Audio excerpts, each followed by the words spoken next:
Salut à toi et bienvenue, j'espère que tu vas bien, moi ça va au top, j'étais en train de finaliser aujourd'hui ma rentrée, moi je prépare ma rentrée depuis juillet déjà et là j'étais en train de finaliser, vraiment de mettre, tu vois, bien tout en ordre pour pouvoir bien attaquer en force et j'ai commencé du coup ma prospection, j'ai recommencé ma prospection parce que j'avais arrêté même en mai il me semble parce que j'avais pas besoin de particulièrement plus de clients, là j'avais envie de commencer vraiment la rentrée de manière costaude et du coup j'ai recommencé à prospecter avec mon équipe et dès le début de l'après-midi j'ai eu un rendez-vous téléphonique, j'en ai un autre demain, j'en ai un autre après-demain, bref en fait ça commence presque trop fort, moi j'ai pas envie de tant de travailler, hein. Pourquoi est-ce que j'ai autant de rendez-vous, bref je vais pas me plaindre parce que je sais que beaucoup de personnes galèrent, en tout cas je pense que j'en parlerai plus en détail de ma méthodologie, mais elle est basée sur LinkedIn, si tu as envie d'en savoir plus je t'invite à rejoindre mon groupe Facebook.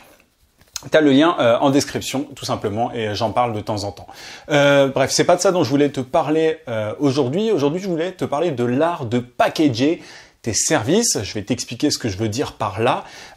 J'étais en train de regarder un post hier, enfin j'ai vu passer dans mon fil d'actualité Facebook un post, une publication de quelqu'un dans un groupe pour graphistes, il me semble. Moi, je suis abonné à plein de groupes parce que j'aime bien voir ce qui s'y passe. Et donc il y a quelqu'un qui disait c'est pas les services qui sont importants, c'est la manière de les vendre, la manière de. Il disait pas le mot packager, il n'utilisait pas ce terme-là, mais c'était en gros son idée. Ce qu'il disait, c'était peu importe le service, si vous l'enrobez bien, si vous les vendez bien, vous allez avoir de gros résultats. Il y a que ça qui compte.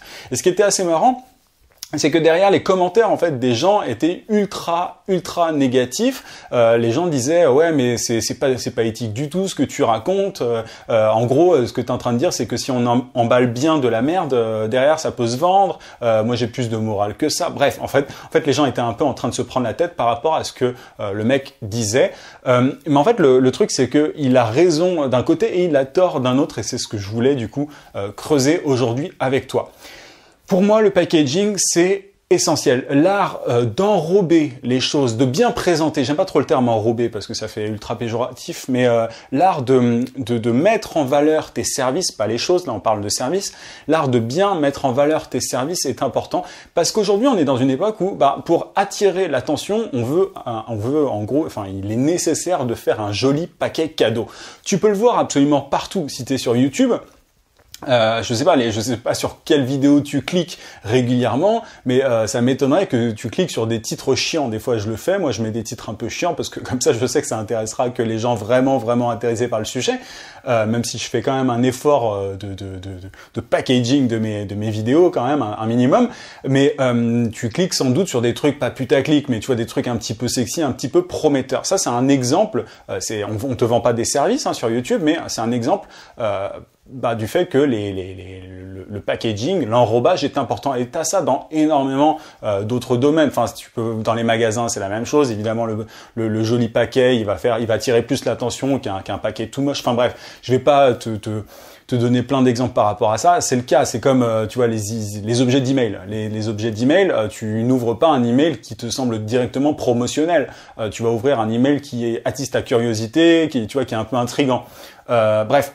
Il y a énormément d'exemples comme ça, mais on est dans une époque où le packaging, le paquet cadeau est très important. Et ensuite, on creuse par rapport au fond, et c'est là que je suis en contradiction avec ce que disait le mec sur le groupe Facebook dont je te parlais. En gros, c'est super important aujourd'hui pour toi en tant que freelance, en tant que consultant, en tant que prestataire de services de manière générale, de bien présenter tes services. Qu'est-ce que ça veut dire bien présenter tes services? Ça veut dire être capable déjà de les dire de manière très claire et un peu sexy. Tu vois, moi aujourd'hui, j'aide des entreprises à générer un flux continu de clients grâce à LinkedIn. Ça, c'est ma promesse, c'est assez clair. Il faut que tu sois capable, toi aussi, d'avoir quelque chose de très clair, d'expliquer très clairement tes services. Et au-delà de ça, pour certains, ça va être un beau site internet, pour d'autres, ça va être un beau profil LinkedIn. Moi, je suis en train de refaire mon site internet. D'ailleurs, j'ai un rendez-vous téléphonique ce soir avec la personne qui va s'en occuper. Enfin, il est déjà designé, j'en ai déjà parlé, je crois, hier ou dans la semaine. Il est déjà designé, mais j'ai plus que l'intégration à faire. Il va être vraiment top et il exprime parfaitement ma promesse, ma valeur ajoutée. Donc pour certaines personnes, ça va être un site internet, d'autres un profil LinkedIn. Moi, c'est principalement ça, mon packaging. C'est aussi, ça peut être une chaîne YouTube. Moi, c'est le cas. Tu vois, il y a ma chaîne YouTube qui met en avant en gros mes compétences, qui je suis, ma marque personnelle.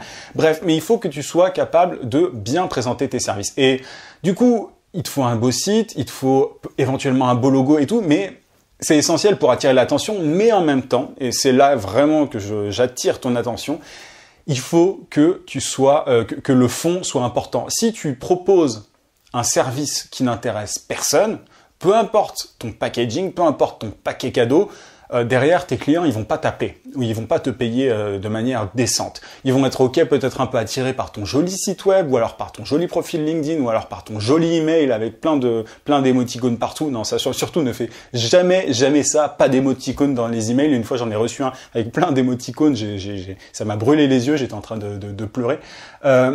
Du coup, voilà, il faut que tu aies des services qui intéressent les gens. Donc en fait, aujourd'hui, et c'est pour ça que c'est compliqué d'attirer l'attention et de générer des prospects, il faut que tu sois bon au niveau du packaging, au niveau de ta présentation, de la présentation de tes services, et en même temps, sans fond intéressant, sans problème particulier que tu règles, tu n'intéresseras personne. Donc, il faut que tu poses ton attention sur les deux. Tu vois, il y a certains freelances qui se concentrent sur leur site internet, sur la création de leur société. J'en ai déjà parlé plusieurs fois, sur leur profil LinkedIn. En fait, qui vont être en surface, qui vont être complètement obnubilés par tu vois, le côté graphique. Il y a beaucoup de graphistes qui ont un super site, etc. Mais en fait, ils se démarquent en rien de leurs concurrents. C'est exactement la même chose, tu vois. C'est limite le même logo. Enfin, moi, je sais, j'ai même plus les mots, tu vois. Je vois tellement de graphistes qui ont les mêmes sites internet. Alors, ok, chacun son style, etc. Mais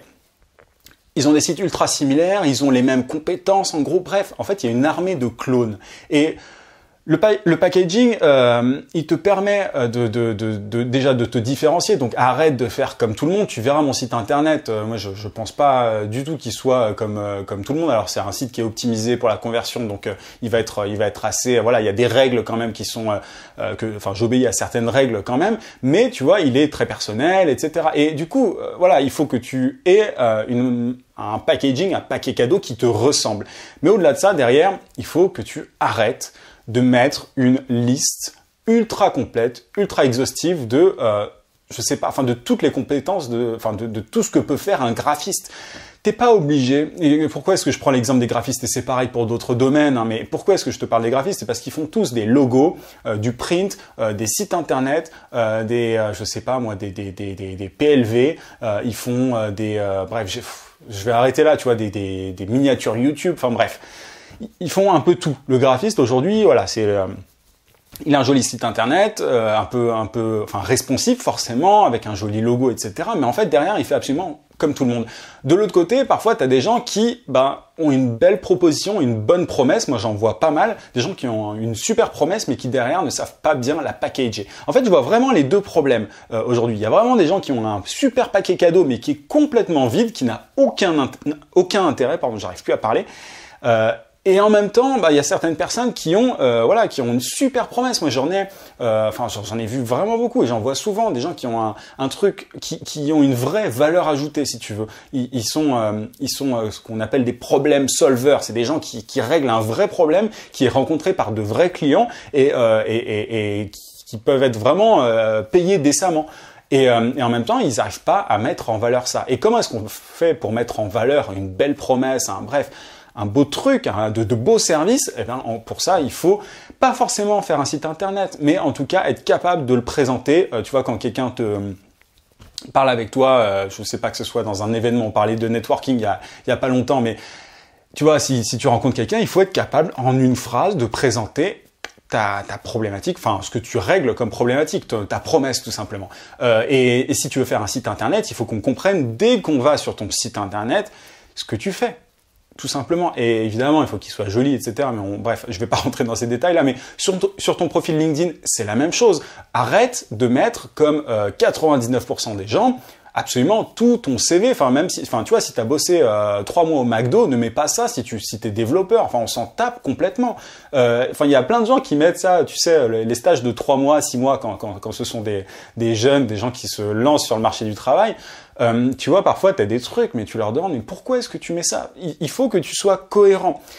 Qui tu es? On en a parlé un petit peu hier. Qui tu es? Qu'est-ce que tu peux apporter? Et une fois que tu es conscient de ça, et c'est un gros travail, on en a déjà parlé encore une fois hier, mais une fois que tu es conscient de qui tu es, de ce que tu peux apporter, là tu te concentres sur le packaging. Mais attention, il faut vraiment que ça soit, c'est un équilibre. Il faut être à la fois ultra bon sur le packaging aujourd'hui, parce qu'évidemment le niveau monte. Aujourd'hui c'est ultra facile de faire un logo. Si tu es graphiste, tu le sais, tu n'es sûrement pas content du tout par rapport à ça, à toutes les plateformes du style 99 Design, Fiverr, etc.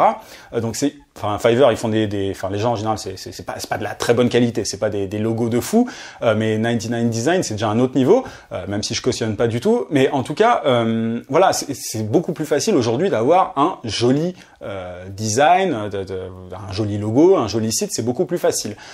Et du coup, il faut quand même, il faut en même temps avoir une promesse très intéressante qui intéresse une vraie cible et pas se concentrer uniquement sur la coquille. Il faut que la coquille soit belle et qu'elle soit bien remplie. Voilà un petit peu. C'est juste ça que je voulais te dire aujourd'hui, mais je trouve ça un petit peu étonnant en fait. Enfin, moi je voulais vraiment illustrer ce point-là avec ce genre d'image pour toi, parce que tu vois le mec qui dit voilà tout ce qui compte c'est le packaging, c'est l'art d'enrober tout ça, c'est faux. Et en même temps, ceux qui disent oui, mais non, c'est des conneries, on va pas enrober de la merde et tout. Enfin, ces personnes-là ont raison, mais derrière, souvent, elles sont trop extrêmes et du coup, voilà, elles sont un peu, comment dire, elles se disent que tout ça, c'est du marketing, c'est du vent, le packaging, le fait de packager, de bien présenter ses services, c'est un peu du bullshit, c'est du marketing. Enfin, tu vois, souvent, les métiers créatifs ont une image un petit peu négative du marketing, alors que, et c'est ce que je te dis très, très souvent sur cette chaîne, sur ce podcast, il faut, en tant que créatif, en tant que technicien, que tu injectes un aspect commercial dans ta com, en fait, tout simplement, dans la com de tes services. Il faut que tu injectes du commercial, du marketing, il faut que ça soit beau, il faut que ça brille, pas que, mais il faut que ça soit beau et il faut que ça brille. Donc, et peu importe ta plateforme, peu importe que ça soit ton site, LinkedIn, je sais pas même, enfin... Tu as aussi plein de, tu sais, de sites, de portfolio pour graphistes, web designers, UX, enfin bref. Peu importe la plateforme, il faut que ça claque. Et parce que la concurrence, elle est de plus en plus élevée par rapport à ça. Et en même temps, il faut que ça ait du sens. Et ça, enfin, si t'as pas les deux, tu vas galérer. Et c'est honnêtement, encore une fois, 99% des freelances, des consultants, des indépendants qui sont dans cette situation-là, qui soit abusent sur le packaging ou alors qui ont un fond intéressant, un contenu, pardon, bref, je m'embrouille, mais bref, qui ont une promesse, un truc intéressant, mais qu'ils n'arrivent pas à mettre en valeur. Et donc, il faut que tu sois sur les deux niveaux. Si tu es créatif, c'est bon, tu as le paquet cadeau. Maintenant, apprends à marketer tes services. De l'autre côté, si tu es expert en marketing, mais que tu n'es pas bon en paquet cadeau, embauche quelqu'un pour le faire ou alors apprends toi-même à le faire. Voilà un petit peu ce que je voulais te dire aujourd'hui, mais le packaging, c'est tout un art et je voulais attirer ton attention par rapport à ça. Je suis pas bon aujourd'hui dans ce podcast, je parle trop vite, je crois. Je crois que c'est ça le problème. En tout cas, j'espère quand même que ça t'a plu, que ça t'a été utile et n'hésite pas à me dire, toi, dans quel cas est-ce que tu te situes? Est-ce que t'as plus mis l'accent sur le packaging au début, quand tu t'es lancé et du coup tu es en train de te concentrer sur ta promesse, ou alors tu as fait l'inverse? N'hésite pas à me dire ça en commentaire, ça m'intéresse. Et si tu es sur YouTube, n'oublie pas de mettre un gros pouce et à t'abonner à la chaîne si ce n'est pas déjà fait. Je te rappelle aussi que tu peux télécharger ma formation vidéo gratuite pour trouver des clients rapidement en freelance. Pour ça, tu cliques juste en haut sur le i, sinon tu as le lien en description. Je te dis à demain, 18 h comme d'habitude. En attendant, n'oublie pas, et je parle toujours très vite, vis sans limite. À plus.